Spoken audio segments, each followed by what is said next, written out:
আল্লাহ রাসূল সাল্লাল্লাহু আলাইহি ওয়াসাল্লাম বলছেন, 2027 নম্বর হাদিস তিরমিজির মধ্যে এসেছে, একটু হাদিসটা খেয়াল করবে তাহলে বুঝে আসবে। আল হায়াউ ওয়াল ইউ শুবাতুম মিনাল ঈমান, লজ্জা এবং অল্প কথা ঈমানের পরিচয়, মুমিনের লক্ষণ। যার ভিতরে লজ্জা আছে আর অল্প কথা বলে, বুঝতে হবে লোকটা মুমিন।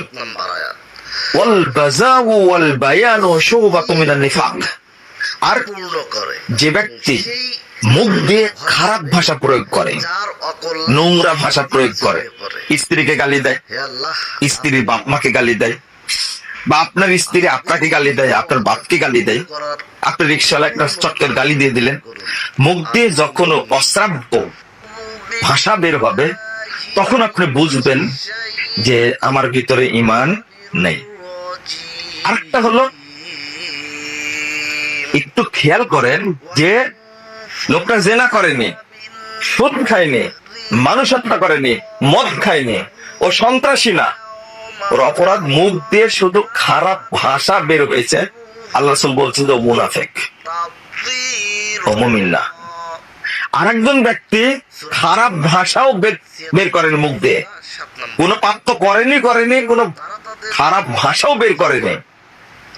ওয়াল বায়ান, কথা বেশি বলে, বেশি কথা বলে, আল্লাহ রাসূল বলছেন ও মুনাফিক। নাউযুবিল্লাহ।